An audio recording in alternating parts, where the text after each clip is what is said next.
General Hospital. Laura resigns. Ezra new mayor in shocking move to save Sonny. Port Charles had always known upheaval, mob wars, medical crises, family feuds, but the stillness before the storm was eerie. The clouds were figurative, but thick. Behind the smiles and greetings at Kelly's diner, behind the chatter at GH and the scurry in the halls of the Peace PD, an undercurrent of fear and uncertainty slithered. Mayor Laura Collins sat alone in her office in the late evening, staring out over the harbor. The view always gave her a sense of peace. But tonight it only brought tension. A manila folder sat untouched on her desk, its seal marked confidential. She already knew what was in it. Surveillance. Evidence. Conversations intercepted.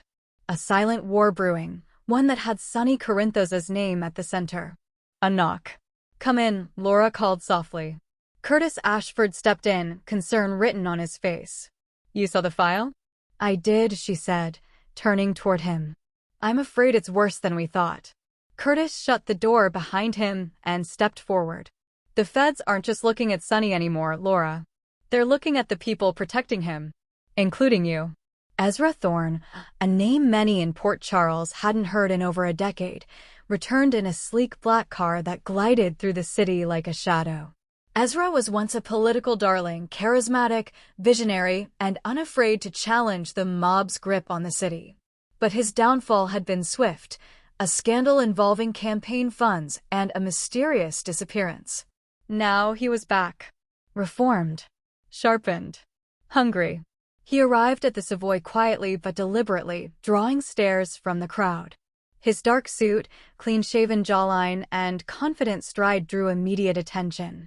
Jordan Ashford was the first to greet him.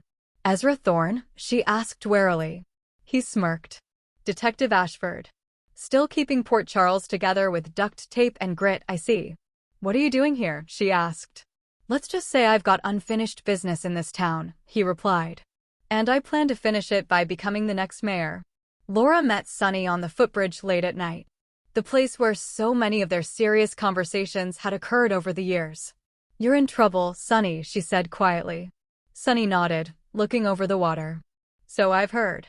"It's not just you," Laura added. "They're coming after me for not condemning your alleged business activities. They're trying to tie my office to your empire. If I stay in power, I could be forced to make public decisions that hurt you."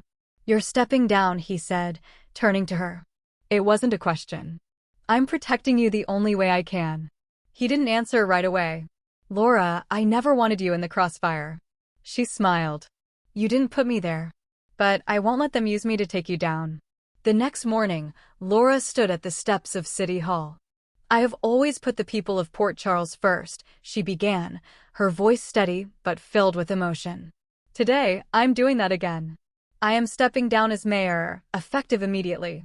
Gasps rippled through the crowd. Journalists' cameras clicked rapidly. Spencer Cassadine watched from afar, his mouth tightening. Dante Falconeri stood near the edge, texting Sonny. Ezra Thorne emerged from the shadows just as the speech ended, offering a handshake to the press. "Time for a new chapter," he announced. "And I intend to write it." At the Metro Court, Sonny watched the news unfold on a mounted flat-screen TV, jaw clenched. "Nina," he barked. Nina Reeves came rushing in. "What is it?" He pointed at the screen. "Ezra Thorne. He's not just a politician, he's dangerous." Nina narrowed her eyes. "You think he's coming for you?" "I know he is." "Ezra always wanted to clean up Port Charles, and to him, that means wiping me out." She walked closer, placing a hand on his shoulder. "Then we stop him before he starts." Ezra quickly launched a campaign built on law and order, transparency, and a mob-free Port Charles. He rallied the media and took interviews daily. The city's elite started to divide, those who felt safe under Sonny's unofficial protection and those who yearned for change. In a live televised debate, Ezra said, "For too long, Port Charles has danced to the rhythm of criminals and kingpins. No more. I will bring law, justice, and integrity back to this city." His words landed hard, especially when he turned directly to the camera. "This isn't just about politics. This is about survival. We've allowed our city to become a playground for the corrupt. Under my leadership, no one, not even Sonny Corinthos, is above the law. Meanwhile, inside Sonny's organization, paranoia festered. Brick intercepted encrypted messages suggesting someone close to Sonny had flipped. Jason Morgan, recently returned from his months-long disappearance, went to Sonny's safe house to confront him. "You've got a rat," Jason said plainly. Sonny's eyes darkened. "You sure?" Jason nodded. "And Ezra knows everything. Routes. Shipments. Who's on payroll. This ain't just politics. This is a takedown." Sonny's fingers curled into fists. "Find them. Fast." On her last night as mayor, Laura visited General Hospital, hugged Liz, and held hands with Finn. She walked through the park with Spencer and stopped to look at the stars with Kevin. When she returned home, she found a letter from Anna Devane waiting for her. Intelligence from WSB sources confirmed Ezra had international backers who had once tried to infiltrate Port Charles through arms deals and cyber warfare. Laura knew she'd done the right thing stepping down, but a new dread settled over her. "Kevin," she whispered as she entered their bedroom. "Ezra's not just here for politics. He's here for power." The swearing-in ceremony was simple but firm.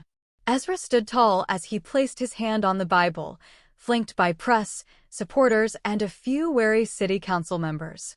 "I swear to uphold the Constitution, protect the citizens of Port Charles, and..."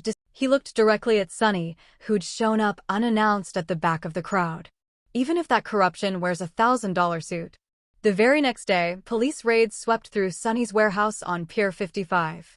Dante, torn between loyalty to the badge and his father, had been sidelined. Jocelyn, terrified, called Dex for reassurance. Carly, meanwhile, marched into City Hall. "You're playing with fire," she told Ezra directly. He smiled coldly. "And yet somehow, I'm the one holding the extinguisher. Sonny keeps this city safe in ways you don't understand." Ezra stepped forward. "I understand exactly how Sonny operates. And I plan to end it." Jason finally uncovered the mole, Marcus Taggart. Taggart, whose demons had returned after years of struggling with grief and PTSD, had been coerced by Ezra's people. It wasn't about money, it was about fear. Jason confronted him behind Charlie's pub. "You could have come to me," Jason growled. "I thought I was protecting my daughter." Taggart shouted back. "I didn't know they'd go this far." Now it was too late. Ezra had everything he needed. As the news tightened, Sonny called a meeting in the old safe house. Jason, Carly, Ava, Brick, and even Valentine Cassadine. "I'm not going to war," Sonny said. "I'm going to disappear." They all blinked. Carly was the first to speak. "You're what?" "Let Ezra have his moment. Let him think he's won." "But I've got allies he doesn't even know exist." Jason nodded slowly. "You're going underground." "Exactly. And then?" Ava asked. Sonny's eyes glinted. "Then we rebuild." 3 weeks later, Mayor Ezra Thorne held a press conference. "I've delivered on my promise. The Corinthos organization has collapsed. The mob is no longer in charge of Port Charles." Laura watched from a distance, sipping coffee in Paris beside Kevin. But she frowned, because she knew the truth. The mob wasn't gone. It had evolved. And Sonny Corinthos? He wasn't finished. He was waiting.